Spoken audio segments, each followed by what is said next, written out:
네, 그럼 일단 글로벌에 진행하도록 하겠습니다. 일단 미 연준 데일리 총재가 차입 비용 조정 고려 언급을 해줬고요.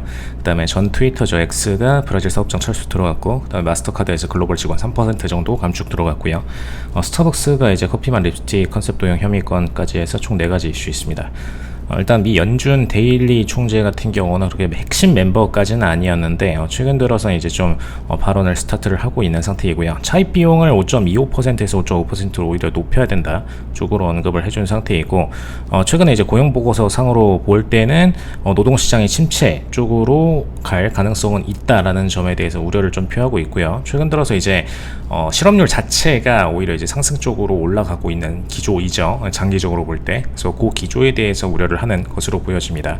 네, 다만 이제 인플레이션 자체가 2% 목표를 향해서 가고 있는 건 맞기 때문에 뭐 공격적으로 뭔가 금리를 더 인상을 해야 된다거나 이런 상태는 아닌데, 기업들의 부담을 늘려야 된다 쪽으로 발언을 하고 있다는 것은 분명해 보입니다. 일단 차입 비용 자체도 올려야 되는데 이 실업률에 대해서는 또 동시에 걱정하고 있고, 인플레이션 목표를 향해서 가고 있는 것은 맞고, 그러니까 결론적으로 여기서 이익을 볼 수 있는 것은 기업들이다라는 입장인 거죠. 그래서 기업들이 채무 관련된 부담도 좀 더 져야 되고, 그 다음에 고용 관련된 부담도 더 져야 된다 쪽으로 이제 발언을 하고 있다 정도로 그냥 생각하시면 될 것 같습니다. 다만 이제 메인 인사의 발언은 아니기 때문에 스킵하셔도 될 것 같고요.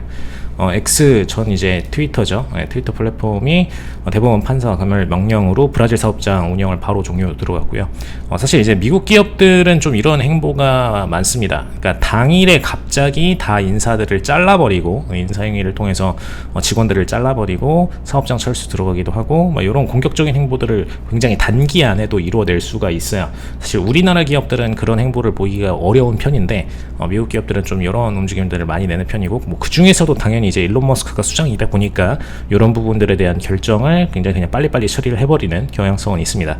근데 이제 브라질의 모라에스 판사가 자사 플랫폼에서 콘텐츠 삭제하라는 법적 명령 따르지 않을 경우에는 법률 대리인 1명 체포하겠다, 뭐 이런 식으로 언급을 해주는데, 요것 때문에 사실 사업장을 철수할 문제인가 라는 생각도 좀 들긴 하는데, 근데 브라질이 좀 최근 들어서의 행보가 대부분의 IT 플랫폼들한테 본인들의 법적 규제를 따라라 쪽으로 자꾸 행보를 많이 보이고 있죠. 그러다 보니까 이제 일론 머스크 입장에서는 브라질 사업장이 뭐 그렇게 득이 되는 것보다 오히려 이것 때문에 자꾸 추후에 실이 더 커질 수가 있겠다, 신경 쓸 부분이 더 많아질 수가 있겠다라고 좀 판단을 하는 걸로 보여지고요.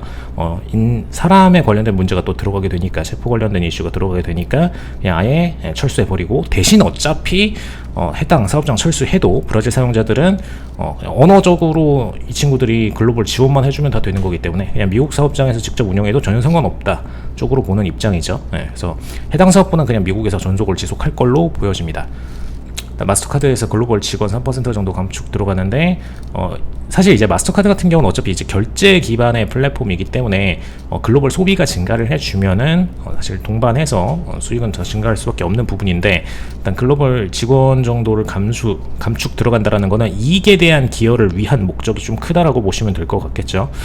사실 이익적인 부분에 있어서 마스터카드가 최근의 트렌드에서 굳이 뭐 소득이 감소할 이유는 없는데, 직원을 감축한다라는 거는 이익적인 비율을 올리기 위한 행보로 보시면 될 것 같고, 그리고 실질적으로 마스터카드의 시스템 자체가 어차피 자동화 프로세스로 계속해서 가고 있기 때문에 사실 직원이 많아서 더 득이 될 것은 없어요. 그리고 마스터카드는 대부분 다 현지의 카드사들과 제휴를 맺어서 본인들의 시스템들을 제공을 하고 있기 때문에 영업도 본인들이 뛸 일이 거의 없습니다. 그래서 마스터카드 같은 경우는 결론적으로만 볼 때는 그냥 아예 이제 페이팔 같은 결제 시스템처럼 뒤로 후단으로 빠져버리고, 개발 시스템을 통해서 필요한 인력들만 남기고 그 외에 쓸데없는 인력들은 그냥 다 처분 들어간 다음에 이익 비율을 높이는 게 오히려 이 친구들한테는 좋은 영향이다 라고 보시면 될 것 같습니다. 그래서 해당 방향성으로 이익 기여를 위한 행보다로 생각을 하시면 될 것 같고요. 아마 이제 트레이딩 포지션으로 주식을 갖고 계신 분들 같은 경우에는 이익 비율은 추후에 재무 부분에서 계속해서 증가하는 흐름을 보여줄 수는 있겠다 라는 부분까지 참고하시면 되겠습니다.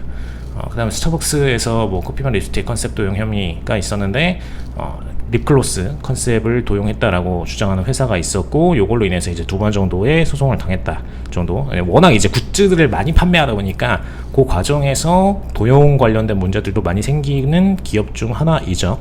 네, 뭐 이런 소송은 그렇게 크게 스타벅스의 뭐 이미지에 훼손을 가할 정도로 큰 이슈는 아니기 때문에, 뭐 그렇다고 해서 만약에 소송에서 패소를 한다 그래도 이 친구들한테 배상해야 될 금액이 그렇게 크지도 않을 겁니다. 그래서 이런 거는 그냥 크게 중요한 거는 아니다라는 점.